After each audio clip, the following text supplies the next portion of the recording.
Welcome, IT leaders and architects, to Mastering Microservices, an IT leader's strategic blueprint for modern architectures. In this end-to-end journey, we're not just scratching the surface. We're laying down the foundational blueprint for truly understanding and leveraging microservices. Many of you might be grappling with legacy systems or trying to scale rapidly, asking, what exactly are microservices, beyond the buzzword? Simply put, microservices represent an architectural style where a complex application is broken down into small, independent, self-contained services. Each service typically focuses on a single business capability, running in its own process, and communicating with others through well-defined, lightweight APIs. Think of it as moving from one giant, interconnected building to a campus of specialized, autonomous departments. But it's more than just small services. The true power lies in their inherent characteristics. We're talking about services with boundaries aligned precisely with business domains, not technical layers. This allows for decentralized data management and governance, meaning each service can pick the best database or technology stack for its specific needs. A polyglot approach that boosts efficiency. Crucially, these services are independently deployable and scalable. Picture a moment where your monolithic application requires a full redeployment just to update one minor feature. The downtime, the risk, it's a constant drain. With microservices, you could update that single feature service without touching the rest. However, this also introduces the challenge of correctly defining service boundaries up front, a common pain point I've seen teams struggle with, leading to what some might call distributed monoliths, if not done thoughtfully. From an IT leader's perspective, these characteristics translate directly into strategic advantage. Imagine faster innovation cycles, because small, autonomous teams can develop, test, and deploy features independently, without stepping on each other's toes. This significantly accelerates time to market. You gain enhanced resilience too. A failure in one service is isolated, preventing a cascading collapse of your entire system. This means better fault tolerance and improved uptime. And when it comes to scalability, you're no longer scaling your entire massive application for a spike in one specific function. You can scale individual services precisely where needed. This architecture fundamentally empowers smaller, agile teams to own their domains end-to-end. It's a shift that forms a powerful new layer in your foundational blueprint, enabling agility and resilience never before possible. Next, we'll dive deeper into these benefits and compare microservices directly with monolithic architectures. In our previous discussion, we laid out the foundational blueprint of what microservices are. Now, let's unpack why they truly matter to you, an INT leader navigating the complexities of modern digital landscapes. You might be thinking, isn't our current monolithic system good enough? And sometimes, for certain contexts, it is. But as businesses demand more agility and faster response times, the inherent limitations of monoliths become starkly clear. Imagine a single, colossal application where every small change, every update, requires redeploying the entire system. This often leads to slow release cycles, escalating risks, and a painful lack of flexibility. Microservices, by contrast, dismantle this rigidity. They allow independent teams to develop, deploy, and scale specific services autonomously. This isn't just a technical shift. It's a strategic move towards a truly agile organization, enabling unprecedented velocity and resilience in your software delivery. This architectural shift profoundly impacts operational efficiency and how your teams function. With microservices, teams own their services end-to-end, fostering a deep sense of accountability and expertise. This decentralized development approach allows for significant technology diversity, meaning different services can leverage the best fit language or database, rather than being locked into a single stack. In real systems, this shows up when you have a critical payment service that needs the absolute highest reliability and performance, isolated from a less critical notification service that can be iterated on rapidly. This isolation dramatically reduces the blast radius of failures and the risk associated with each new release. It provides a clearer ownership boundary, helping to avoid the operational hellscape concerns we often hear about. By ensuring specific teams are accountable for specific, manageable parts of the system, aligning with our foundational blueprint for structured, scalable operations. Ultimately, the why of microservices boils down to tangible strategic business outcomes. This architecture is a powerful catalyst for innovation, allowing your organization to experiment faster and bring new features to market with incredible speed. Think about an e-commerce giant constantly rolling out new personalized recommendations or checkout experiences. That rapid iteration is nearly impossible with a tight monolithic structure. The ability to update small parts of your application independently means superior customer experience, as you can respond to user feedback and market changes with unparalleled speed. Long term, while initial setup costs might be higher, the operational flexibility and targeted scaling capabilities of microservices often lead to significant cost optimization by avoiding over-provisioning for the entire application. It's about building a robust, adaptive engine that keeps your business competitive and future-ready. But getting there isn't without its own set of considerations. So how do we effectively address these challenges? We've established why microservices matter and how they stack up against monolithic systems. Now, let's get practical. How do microservices specifically address the most pressing IT challenges you, as a leader, face daily? First, let's talk about monolithic bottlenecks and slow delivery. You've likely felt this frustration. A single, massive application where even a tiny change requires redeploying the entire system. This leads to slow feature releases, tight coupling, scaling nightmares for specific components, and ultimately, stifled innovation. Microservices resolve this by breaking down that giant into independent, smaller services. Each service can be developed, tested, and deployed in isolation, often by dedicated teams. This dramatically accelerates your time to market and allows for rapid iteration, enabling your business to respond with agility to market demands. Think about rolling out a new payment gateway without touching your entire inventory management system. That's the power here. Next, managing technical debt and complexity in sprawling codebases is a constant battle. Large, monolithic codebases are notoriously hard to maintain, understand, and update. Onboarding new developers becomes an ordeal, and the cognitive load on your existing teams can be immense. Here's where microservices offer a lifeline. By enforcing smaller, bounded contexts for each service, you reduce the sheer volume of code any single team needs to comprehend. I've seen teams reduce their incident response times by 40% after migrating to microservices, precisely because they could pinpoint issues within a smaller, well-defined service, rather than sifting through millions of lines of interwoven code. It's about containing complexity and making it manageable. Third, addressing organizational silos and team dependencies. In a monolithic world, teams often become bottlenecked, waiting on others for code freezes, integration tests, or simply understanding complex interdependencies. This breeds communication overhead, slows down decision-making, and can even lead to a blame culture. Microservices champion autonomous, cross-functional teams, each owning specific services end-to-end. This is a core component of your microservices blueprint, fostering a sense of ownership and accountability. By empowering teams to make decisions and deploy independently, you not only increase productivity, but also cultivate a stronger, more collaborative engineering culture. Finally, enhancing system resilience and fault isolation. A major fear with monoliths is that a single point of failure can bring down your entire system, leading to extensive downtime and significant financial impact. Microservices, by design, embrace independent service failures. If your recommendation engine goes down, your core product catalog can still function. This enables graceful degradation and significantly improves overall system uptime and reliability. We're not just building faster. We're building stronger, more fault-tolerant systems that can weather unexpected storms. Understanding these solutions is critical, but what technologies truly enable this shift, turning theory into practice? Now that we've explored the challenges microservices can solve, let's shift our focus to the concrete tools and practices that make this architectural style a reality. It's not enough to simply decide on microservices. You need the right foundational elements. Much like an architect needs specific materials and construction techniques for their blueprint. At the very core, we're talking about technologies that enable autonomy and scalability. Think about containerization.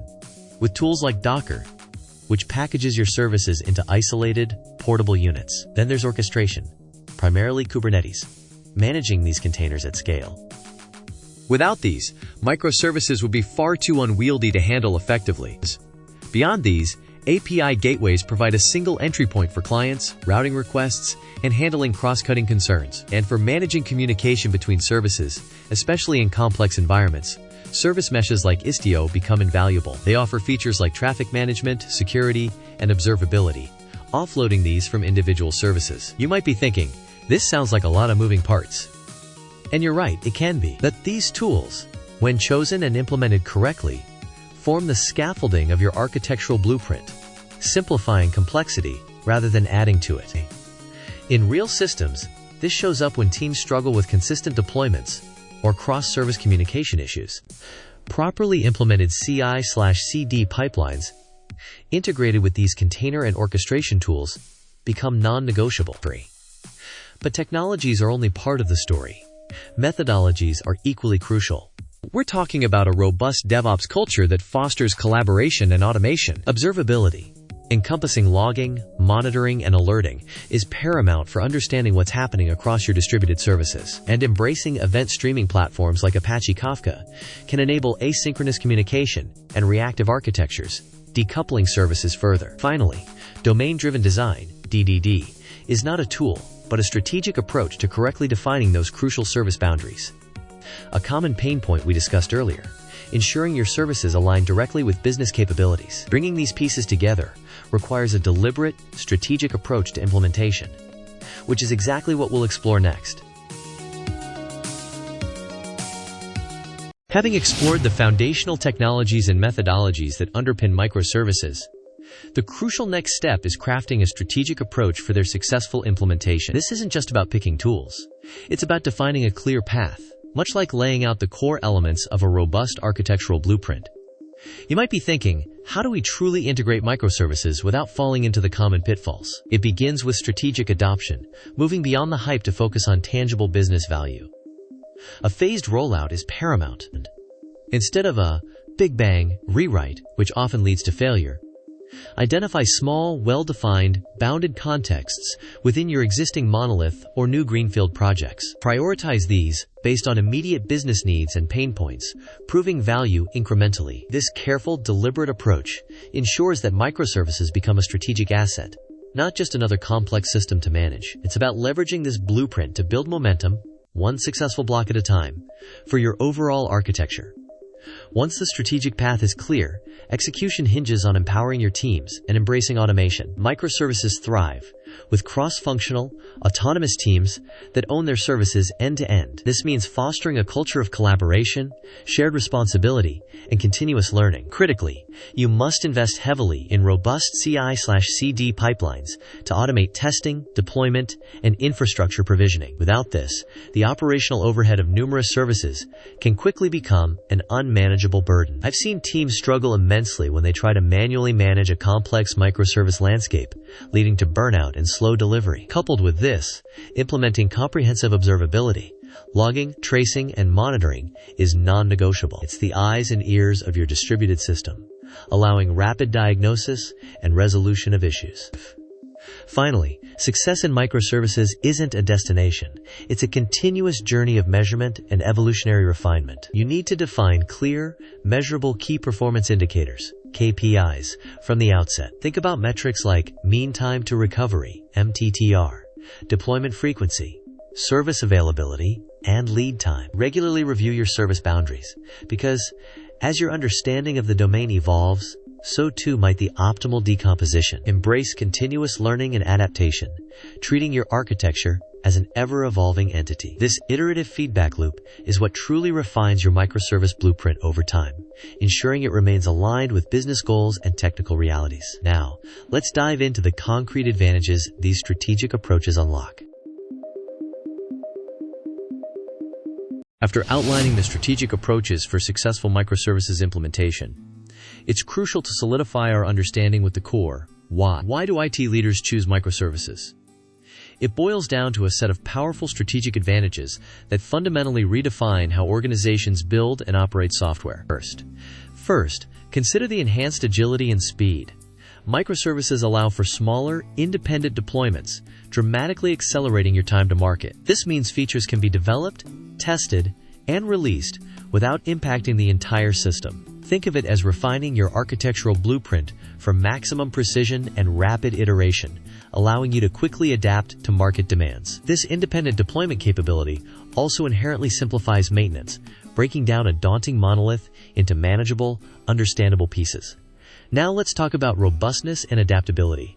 Microservices shine in their ability to offer superior scalability and resilience. Unlike monolithic applications, where a failure in one component can bring everything crashing down, microservices isolate failures. This means a problem in one service doesn't necessarily impact others, leading to a much more stable user experience. Picture a moment where a single bug in a monolithic system brings down your entire e-commerce platform during a critical sales event. With microservices, that bug might only affect a small part of the application, keeping the rest fully operational. You might be thinking, how does this translate to practical system design? Well, this architectural style also grants unparalleled technology flexibility, enabling teams to choose the best language, database, or framework for each specific service, fostering innovation. And finally, perhaps one of the most profound benefits, empowering your teams. Microservices naturally encourage smaller, cross-functional teams to take full ownership of specific services from end to end. This autonomy fosters a sense of responsibility and dramatically boosts productivity, reducing bottlenecks, and fostering a culture of innovations. Understanding these strategic advantages is key to truly mastering your microservices journey. Next, we'll see how these benefits play out in real-world case studies, solving critical business challenges. After exploring the strategic advantages of microservices, let's ground ourselves in concrete, real-world examples. Because theory is one thing, but seeing practical impact, that's where the understanding truly solidifies for IT leaders. Many organizations still grapple with the strategic challenge of legacy monolithic systems. These are often the very foundations of their business, yet they've become roadblocks to innovation. Consider a large e-commerce retailer, let's call them Global Fashion Co. For years, their success rode on a robust but cumbersome monolithic application. Launching a new promotion or integrating a payment gateway meant redeploying the entire app, often taking weeks and carrying high risk. The root cause? Tightly coupled components. By adopting microservices, Global Fashion Co. strategically broke down their monolithic blueprint into independent services for product catalog, order management, user authentication, and payment processing. This allowed distinct components to be developed, tested, and deployed independently. The result? They slashed their time to market by 70%, now deploying new features multiple times a day, not weeks. This approach truly became their foundational blueprint for understanding and mastering agile e-commerce. Now let's shift our focus to a different kind of scaling challenge. Imagine a rapidly growing media streaming platform. Their user base exploded, especially during peak viewing hours, and their monolithic backend simply couldn't keep up. You might be thinking, isn't scaling just a matter of adding more machines? Well, for a monolith, it often is, but inefficiently. In real systems, this shows up when a single bottleneck, like a video transcoding service, cripples the entire platform during a major live event. By embracing microservices, this streaming giant could isolate and scale specific functionalities like video encoding, user streaming, or the recommendation engine dynamically. This elastic scalability led to a 99.99% uptime during critical events and a 40% reduction in infrastructure costs for peak loads, showcasing how targeted decomposition solves real scaling pain. Finally, consider a large financial institution bogged down by an aging, tightly coupled legacy system.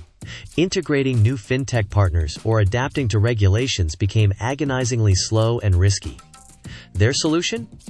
A strategic, API-driven microservices adoption. Didn't rewrite the entire legacy system overnight. Instead, they built new, independent microservices for critical capabilities like fraud detection or regulatory reporting, interacting with legacy systems via well-defined APIs. This strangler pattern allowed them to innovate at speed, integrating new partners 50% faster and reducing compliance update times by 75%.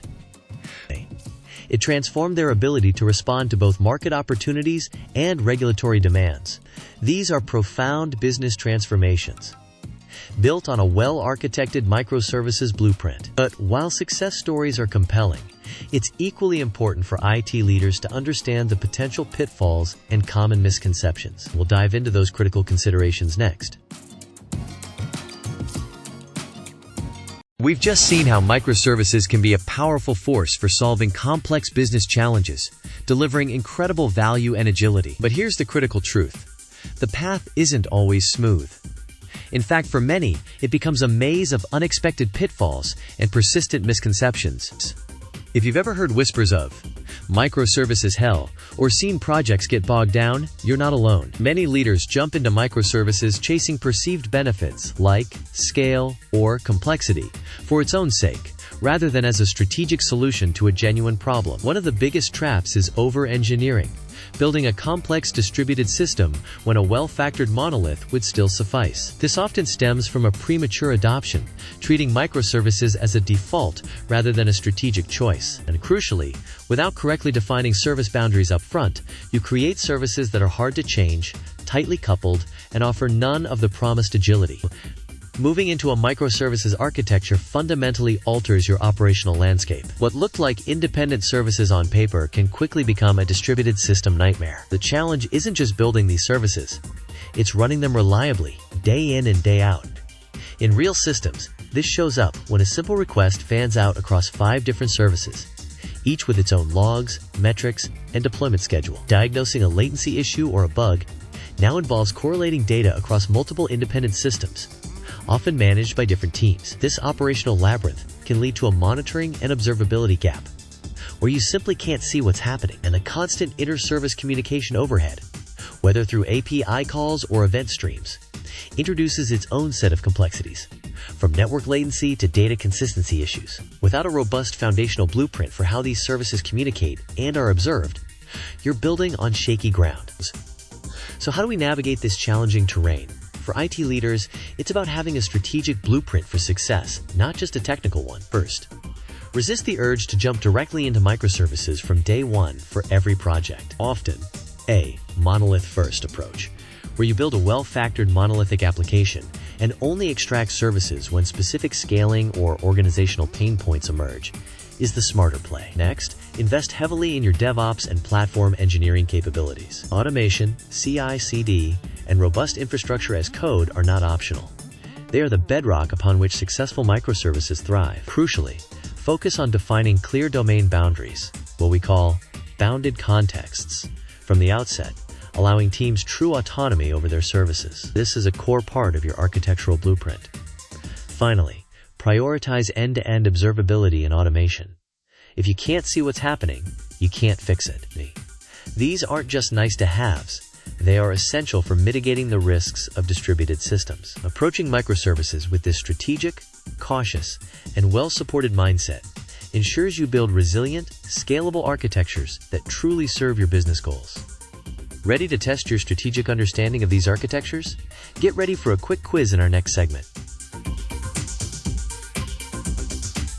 Alright, we've navigated through the complexities and clarified many misconceptions around microservices. Now, it's time to test your strategic understanding and see how well you've absorbed the core tenets of our foundational blueprint for modern architectures. This isn't just about recall, it's about applying those insights. So here's a quick quiz for you. When designing your microservices architecture, especially as an IT leader crafting that essential foundational blueprint, which principle is paramount for defining truly effective service boundaries and strategically avoiding common pitfalls like over-engineering? Is it A, ensuring each service is independently deployable by a single developer? B, prioritizing technology stack independence for every single service? C, breaking down the monolithic application into the smallest possible functions? D, alignment with distinct business capabilities and bounded contexts? Take a moment. Think about the strategic implications we've discussed. What truly drives long-term success and manageability? The correct answer, my friends, is D, alignment with distinct business capabilities and bounded contexts. If you chose D, congratulations! You've grasped one of the most crucial elements of microservices mastery. This principle is at the heart of building a robust and scalable system that truly serves your organization's needs, rather than just adding complexity. You might be thinking, isn't independent deployability important? And yes, it is a characteristic of good microservices, but not the primary driver for defining their boundaries. The paramount concern is always the business domain. This approach directly tackles the pain point of incorrectly defining boundaries up front. ensuring that each service encapsulates a coherent, self-contained domain. It helps prevent the Apani distributed monolith problem and empowers teams with true autonomy, transforming your foundational blueprint into a truly resilient structure. It's about building services that reflect how your business actually operates, leading to more stable, adaptable, and ultimately more valuable outcomes. Now that you've put your knowledge to the test, let's move on to synthesizing all these insights and driving the conversation forward. We've journeyed deep into the strategic blueprint of microservices, assessing your understanding along the way. Now, as IT leaders, you've seen the potential and navigated the complexities. You might be thinking, where do I start? Or how do I refine my current approach without falling into common traps? The microservices landscape is constantly evolving, with new tools and practices emerging. We've discussed the importance of carefully defining service boundaries, designing for resilience, and aligning architecture with organizational structure, all critical parts of that foundational blueprint. But I want to hear from you. In real systems, this shows up when a team has to decide between integrating a new third-party service quickly or building an internal, more robust microservice from scratch. How do you weigh those trade-offs in your context, especially when balancing agility against the operational overhead we've discussed? So my question for you is this. Considering the strategic trade-offs we've explored, like agility versus operational complexity, what's one piece of advice you'd give to an IT leader just starting to map out their microservices blueprint? Thank you so much for joining me on this end-to-end exploration of mastering microservices. Your engagement is what drives these conversations forward. If you found value in this deep dive, please give this video a like.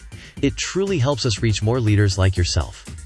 Drop your key takeaway or your biggest microservices challenge in the comments below. I read every single one, and your insights are invaluable. Don't forget to subscribe to the channel and hit that notification bell so you don't miss our next strategic blueprint. And for a comprehensive deep dive into all the tactics, grab the full playbook. You'll find the link in the description below.